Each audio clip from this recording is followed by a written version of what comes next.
What's up, all you beautiful people? It's Justin here. This is part 3 of the video series, How I Make $200 per day, 95% passively, 365 days per year.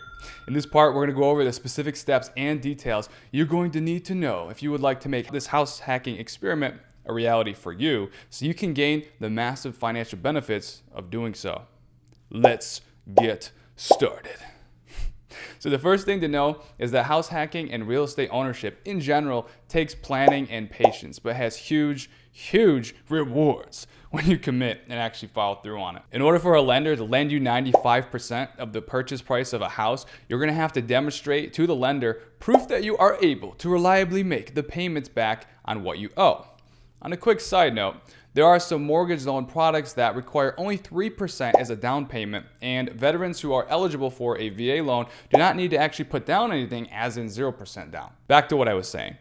The first thing you will need to do is make money from a job or a business consistently for 24 months in a row to be able to get 2 solid years of tax returns to serve as proof that you have steady income to show a lender. So if you don't have a decent paying job right now or a moderately successful business bringing in a high enough income, then this will be step number 1 for you and your first point of focus before you can basically consider buying a house to do house hacking. Time for a quick little joke. Death once had a near Chuck Norris experience. Nice. We love you, Chuck. Long live Chuck Norris. So the amount of money you need to make in order to qualify for a loan on a house is going to be based on how expensive the housing is in your area. So if you live in a small town where the homes are relatively cheap, for example, like $60,000 to $120,000, then you'll not have to make nearly as much as if, for example, the median home values were around $200,000 to $300,000 or more. In which case, you would need to make significantly a larger amount more money to be able to get a loan on a home in that kind of area. So if you're watching this right now and you're still in college or even in high school and don't have a decent paying job yet or a successful business, then it's okay. As I said before, this strategy takes planning and it takes patience, but it has huge rewards in the form of almost an entirely passive high income in the form of cash, equity, and tax savings. There are many different ways to start making decent money. You can get a bachelor's degree in a field where people generally get started at average to well above average salaries, or you could just work a trade job that requires far less schooling, or you can start a business. And on that topic, if you'd like to grab a 14-day free trial of my Aware consulting program, check out awareproductions.com to learn how to start and scale your own online business to massive profits in a minimum time. In that course, I will teach you how to start a consulting business, even if you have no niche, no experience, and no clue what you should do, what you should offer, or what you should charge. And I also go over other business models that are very freaking lucrative related to selling physical products as well. So be sure to check that out later on if you're interested. Link below in the description. So here's another important thing to understand right now. If you do start a business or have an income from a self-employment type of career or job such as a real estate agent, you have the ability to take tax write-offs to lower your income tax bill by reducing your taxable income. Just know that when you do this, it can make it harder to qualify for a loan on a house if you reduce your gross taxable income too much by taking too many tax write-offs. To explain this more in the last video, we talked about DTIs, which stand for debt to income ratios. Here's what those are and how those work. Let's say, for example, your monthly gross income for the last 24 months has consistently been $3,000 per month, which is $36,000 per year. The bank or lender will then use this monthly income number of $3,000 to determine your debt to income ratio. Right now, I'm going to teach you how you can calculate your own debt to income ratio so that you have a strong understanding of how to get approved for a mortgage and to eliminate any surprises or disappointments, and to see the maximum loan amount the bank will give you to see how expensive of a house you can actually buy. Now, let's say you have an auto loan on a car with a monthly payment of $200. Let's say you have a few student loan debts which have a total monthly payment of around $150. And let's say you also have a credit card balance which has a monthly minimum payment of $50. After you've made a list of all of your debt obligations like these 3, you add them up to get your total monthly debt, which in this case is $400. You can then begin to almost see what your DTI is. So if we divide $400 in total monthly debts by the $3,000 in total monthly gross income, we get 13.3% as a debt to income ratio or percentage. Banks and lenders will only offer you a mortgage which has a monthly minimum payment low enough to keep your ratio at 43% or below. So when we took a look at these other debts, it brought up the DTI from 0 to 13.3%, which we now know cannot exceed 43% after we add on the monthly total mortgage payment. So we can go use a free resource called amortization-calc.com to see what the monthly payments will be on a mortgage based on the cost of the house and the size of the loan we need to borrow, if we'd like to only put down 5% and finance the other 95%. Also, if you could please Hulk smash the like button right about now for the YouTube algorithm, that would be terrific. Thank you. So to come up with the monthly mortgage payment understanding, we need to consider these 5 to 6 factors, which are the following: the principal, the interest, the property taxes, the hazard insurance, the private mortgage insurance, and any homeowners association dues if applicable. So I just ran the numbers on a $200,000 house with 5% down, which is $10,000 at a 3.875% interest rate. So for the principal and interest, that is going to be about $894 per month. For the property taxes, which we will be based on the location, I put a general estimate of how about $175 per month. For the homeowners / hazard insurance, which again is based on the situation, I put a high estimate of $125 per month. And for the PMI, I put a general estimate of $100 a month. And for the HOA, I put a general estimate of $50 a month. This would bring the total monthly mortgage debt payment to $1,344 per month with only 5% down at a $200,000 home at a 3.875% interest rate. Now we add that $1,344 plus the other $400 worth of auto, student loan, and credit card debts to get $1,744 in total debts. So we take the $1,744 in total debts and then divide it into the total monthly income of $3,000, and we get a debt to income ratio of 58%, which unfortunately is about 15% over what it would need to be able to get approved for the loan. So you have a lot of options in this example to get that debt to income ratio number down to that 43% or lower bracket in order to qualify for the $200,000 home with 5% down, which is 10 grand. The first option is to simply put down more money to lower the monthly principal and interest payment, which would make your debts lower, thus decreasing your ratio, which we don't want to do for our house hacking strategy. So let's look at some other options. The second option is to pick up another job or start a business to increase your total gross income to lower the ratio by a few percentage points. The third option would be to simply look for a less expensive home, which is not much fun, but it would lower the monthly debt responsibility considerably to help lower your DTI enough to potentially qualify. Also, if you happen to be in a relationship or married to someone and you like to buy a house together, the bank will usually consider both of the incomes and debts from both people, and if one person has very little debt and a high income, that could definitely help with getting the combined DTI ratios down to that 43% or less bracket. Okay, now here are the best options to help you understand how to get the DTI lowered to 43% or less. My suggestions are to see if you can pay off the credit card balance and car payment first. This would reduce your total debts by $250 just by doing this. And if you could pay off or pay down the student loans, which are at $150 per month, that would also help a lot. Let's see what the new DTI would be if you were to pay off the credit card balance and the loan on your car. So we take the $1,744 in total debts and now subtract $250 to get a new debt number of $1,494. And now we divide it into the total income of $3,000, which results in a new debt to income ratio of 49.8%. Still not enough to get us down to that 43%, but still an 8.2% decrease from the original 58% with the auto loan and credit card balances being paid off. Now, let's see what happens if you were able to pay off the $150 per month student loan debt. Taking the $1,494 in total debts and subtracting $150 equals $1,344 for your new total debt obligations. In this case, your total debts would just be the mortgage loan, which we'd calculate as the $1,344 divided by 3,000, which is equal to 44.8%. So close, right?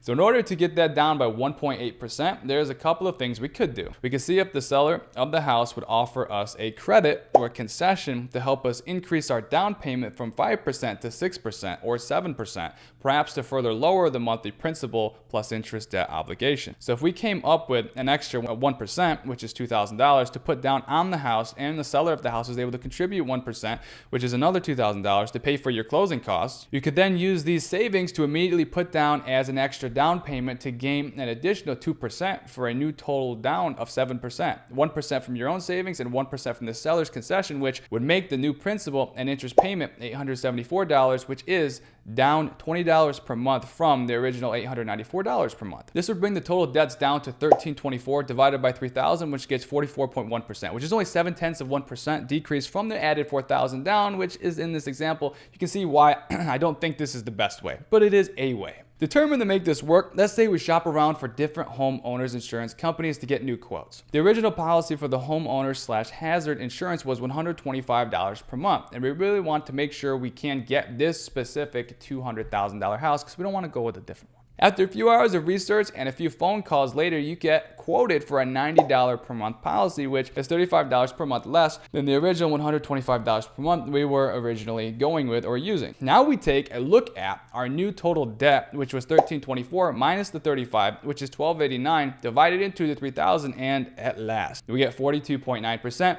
which would put you within the needed range to get the house. Now I've given this advice to you based on the assumption that you don't want Uncle Larry or Grandpa Edmonds to have to co-sign on the loan for your house. I assume you want to be self-sufficient, independent, creative, determined, informed, and prepared up front, knowing your numbers and understanding how the loan underwriters will play with those numbers to sign off for you on the home loan or not. If you are self-employed and are in control of what your profits are going to be, thus your income in this debt to income ratio, it's smart to understand and plan what your profits must be and how they should be reported on your tax returns in order for you to keep your DTI number at or below 43% to qualify for a home loan by yourself. Yes, this will possibly increase your taxes owed in April, but the appreciation you'll likely get from owning a home will quickly help you recover the amount of cash lost in the form of new equity in the house investment. Also, if you happen to get a pay raise, bonus, or higher salary, then of course this makes it much easier to qualify for a mortgage loan on a home. Aside from having the income and the down payment, which we will discuss strategies on how to save for that 5% down payment soon, you'll need to have a solid credit score rating, which is very simple to understand. Very simple to keep at a high rating if you don't miss payments on money you borrow on loans or credit cards from banks. The simplest way to monitor your credit rating is to get a free subscription at Experian.com. However, I personally choose to pay for the $25 per month premium plan so that I can get a refreshed credit score and report from all three bureaus each month, which are Experian, Equifax, and TransUnion. The best way to build your credit score is to apply for a few different credit cards and then to use them, and to always make sure you pay for your payments on time. The goal and central outcome is to increase your credit score by demonstrating that you are responsible and reliable when using credit. It's that simple. I've always been obsessed with my credit scores, and I strongly advise you to be too. I got my first two credit cards when I was 18 years old, a Discover credit card with a line of $2,000 and a Chase Visa Freedom credit card with a line of $4,000. I've probably opened between 12 to 15 new credit cards since then. I've borrowed tons of credit, paid it all back, never had a late payment, and I strongly encourage you to adopt this habit for yourself. If you've blown your credit score already by failing to pay back a debt, then Google how to rebuild your credit. And you can more than likely make some serious improvements to your credit score in a matter of months. It's also simple to fix, although it does take work and patience on your part. Normally, you can get approved for a house loan as long as your credit score is 650 or higher across all three credit rating bureaus. 740 or higher is considered excellent, and that's the main number to strive for, and this can be achieved very quickly if you don't ever miss a payment on a credit card, auto loan, student loan, or any other type of debt that you may have. Building your credit again is simple, but you must have the self-control to not go out and buy a bunch of non-essential items using the credit. You should only use it to pay for things you already need, which are deemed essential, like groceries and gas for your car or your cell phone bill, or for example. For saving for the down payment, this is also very simple to do. You must automatically transfer money you make from your paycheck to a savings account, which you cannot touch without penalties or will not touch out of basic self-discipline, because you know you want to buy a house more than you want that car upgrade or fancy new pair of shoes. You can get a checking account and hide it in your online portal and transfer money each time you get paid to it if you have the self-control to not use that money. And you can set this up to work automatically to do a monthly account transfer after your payment date from one checking account to another. If you don't have the self-control, you can get a retirement account such as an IRA or Roth IRA to have your employer automatically put some of your money you earn into one of those accounts for you each time you get paid. For first-time home buyers, you should be able to take the money back out of those retirement style accounts for a down payment on your first home without any early withdrawal penalties. But always double check with your financial advisor you're opening this account with to make sure you are right in your assumption that you can withdraw money for a down payment on a first-time home purchase without a penalty. There also might be limits if you use an IRA on how much you can take out to put towards a first-time home purchase without a penalty. So if you have the self-control, it's best to just have another checking account dedicated to this purpose and labeled down payment house, so you know the funds shouldn't be touched and only used for that individual specific purpose. In my humble opinion, IRA accounts don't do anything too special. They just punish you if you take the money out to buy something that's not on the list of things you can use the money for to buy once it goes into that account. However, that is kind of special because it might stop you from buying those expensive shoes you want but don't need. All right, that wraps up video 3 in this series. In the next video, which is part 4 of the house hacking experiment video series and how I make $200 a day, 95% passively, 365 days per year, we'll go over how you can get the most out of this strategy from a lifestyle point of view so that you can still have an ultra high quality of life as you're doing it while sharing your house and spaces with other people. And we will also discuss the risks, of course, that come with the territory of doing any of these strategies. In these first 3 videos, I painted the picture from a very optimistic or idealistic point of view where everything seems to just work out perfectly. It's always good to consider and prepare for the worst case scenarios as well, so you're not taken by surprise too much to avoid disappointment from the results of using this strategy. If you enjoyed this video, please take a moment to smash, annihilate that like button and subscribe button to the channel and hit the bell to turn on notifications to get a reminder each time I create and upload a nude video. Just kidding, a new video. Also, I don't just make videos of house hacking experiments, so be sure to check out the other videos on the channel to show you how to do other friggin' cool stuff. All right, thanks for that. You're awesome, my friend. I'll see you on the next video. Bye for now.